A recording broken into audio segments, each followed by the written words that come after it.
Alright, sorry about that little disruption. Just had to start a second video. My phone started overheating and just shut down. 40 odd degree day today for me, so we had it running. We saw it didn't seem to be running well. Spark test looked good. Number one looked good, around 100. I've since done 2, 3 and 4. Number 2 came in at around about 100 as well. Number 3 was 110, number 4 was 110. So at that point, I put the plugs back in. I started it, I ran it, did a cylinder drop test on each one. Number 1 and 2 seemed to be running quite well. Number 3 didn't appear to be a very strong spark at all. And then I look at the plug of number 3. And she's quite wet and that was the one that we had a bit of washing. The rest of them look reasonable. They've been running.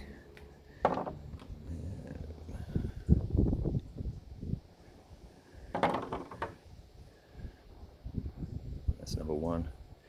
So number 3, when I do a cylinder drop test, just have it running, pull each plug lead, and then you effectively just short it out to the block.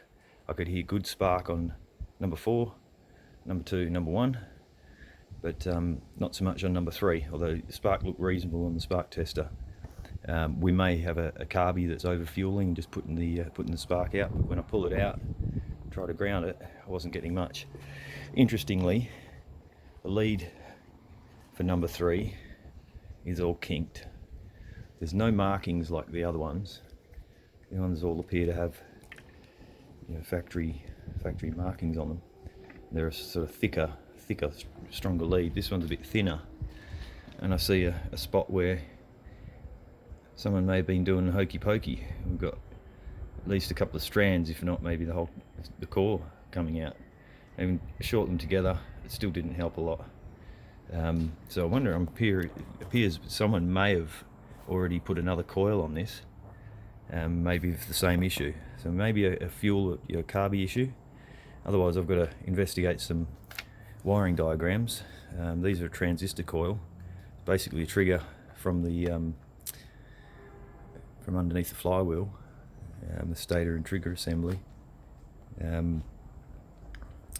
Effectively, you've got I guess a power and a ground, and then there'll be a transistor in here, which is either switched by positive pulse or a negative pulse. It's 4-wire, so one may be a tacho feed as well, I'm guessing. I'll need to track down some wiring diagrams. I'll have to go a bit further with that, but as we know, we've got issue with gearbox to sort out. That's going to need to at least come off. We need to do a vacuum pressure test. Low pressure is a decent vacuum test, see where it's leaking from. At the same time, we can check water pump, etc. We're going to have steering to sort out, and possibly either carby or this coil issue. So I want to be sure we're getting a good spark. I've only done a spark test at about 3 to 4 mil at the moment. Really, they should be able to jump a spark of at least 10, 15 mil, some of them, to know whether it's good. I could hear each number 1, 2 and 4 sparking nicely. And number 4 didn't seem to make a lot of difference in the drop test, but the spark test was definitely working. So we may have fuel issue a bit affecting number 3 and number 4. 4 carbies hiding in here.